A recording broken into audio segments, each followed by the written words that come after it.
Hello everybody, I'm Arpit from Chegg Tutors. I'm a tutor at Chegg for mathematics and statistics, and today we are going to discuss confidence coefficient. A confidence coefficient or a confidence level is a measure of the accuracy and repeatability of a statistical test. Researchers often decide how confident they need to be in their results and set the confidence level accordingly. So what does this mean?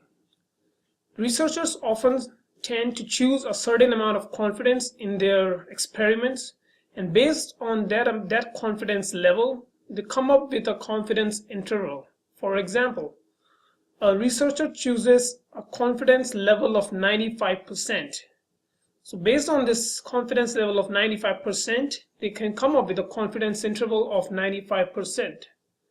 And now this confidence interval of 95% means that they're 95% confident that the mean value of the sample will lie within this interval. So let's look at an example to get more clarity of this concept.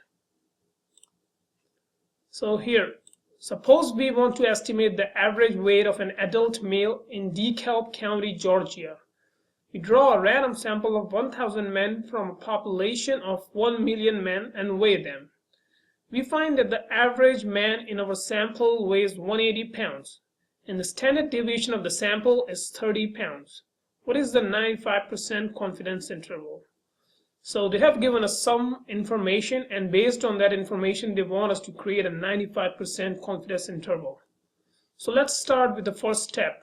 We want to write down the information that's given to us. So they have given us a sample of 1,000 men, so n becomes 1,000.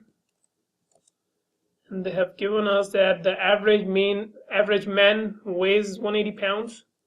So sample weight, or the mean, equals 180.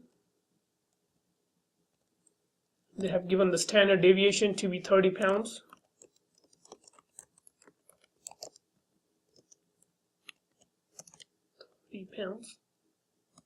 And they have also given us the 95% confidence level.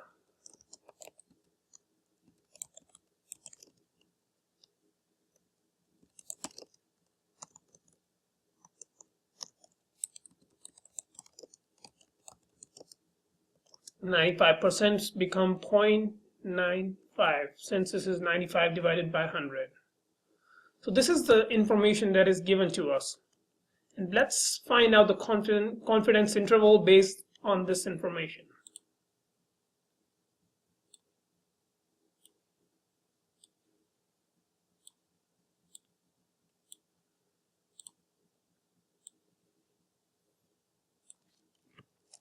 So we want to find the confidence interval. This is sample statistics, or the mean, plus minus margin of error. We will talk about this margin of error now.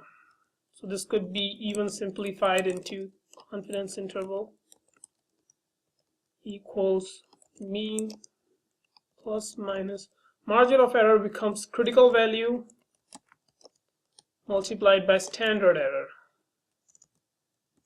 Standard error. So let's find out these terms.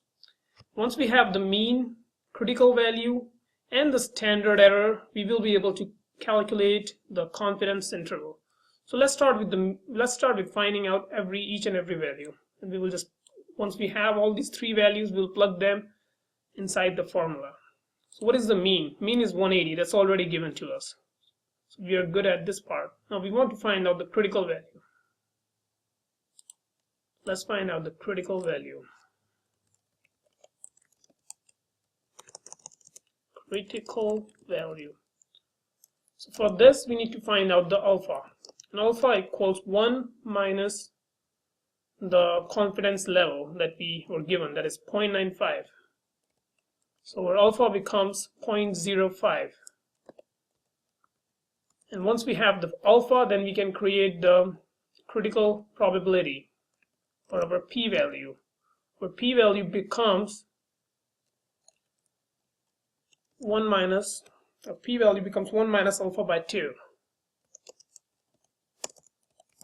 alpha divided by 2. That's the p-value. So that's 1 minus 0.025. This comes up to be 0.975. So now once we have the p-value, we can look up this p-value inside the z-table and find the z-value associated with this p-value. So let's look at the z-table. So we want to find out 0.975 inside this table. Let's look at the value of 0.975. If you look at the row 1.9 and go all the way to the column 6, we see there is 0.975. So this is 1.96, z-value associated with this. So the critical value becomes 1.96. So that's how you calculate the critical value. This critical value is based solely on the confidence level. Based on the confidence level, you want to find out the alpha, and once we have the alpha, you calculate the p, and from there on, you calculate the critical value from the z-table or the t-table in some examples. So once we have the critical value, now what we want to find out is the standard error. Standard error is pretty straightforward. What you want to do is, this is standard deviation, which is 30, divided by square root of the sample size, which is 1000.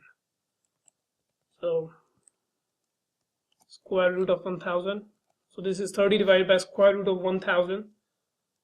And then we calculate this, and this comes up to 0.95. So now let's see what we have. We have our mean, we have our critical value, and we have the standard error. So we just plug in all these values to find the confidence interval.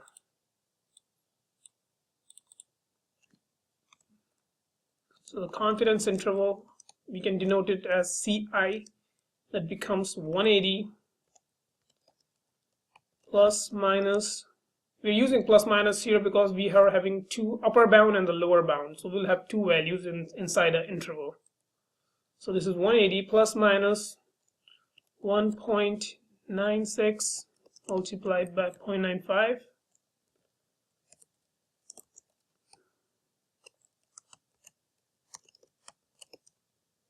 And this becomes 180 plus minus this turns up to be 1.86. That's our confidence interval, 180 plus minus 1.86. And based on this, we'll get two values of the confidence interval. The first value would be 180 minus 1. This is 1.86. 1.86. I've calculated that. And so 180 minus 1.86 becomes 178.14. That's the lower bound. And then the upper bound is 180 plus 1.86. That becomes 181.86. So that's it. That's our confidence, and that's our 95% confidence interval for a confidence level of 95%.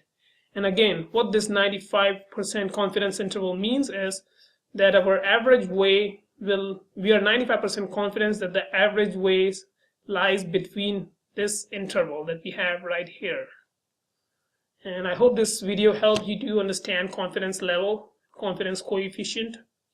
And if you have any other questions, feel free to message me at this URL, and I'll be more than happy to answer your questions. Thank you for watching my video, and have a great day.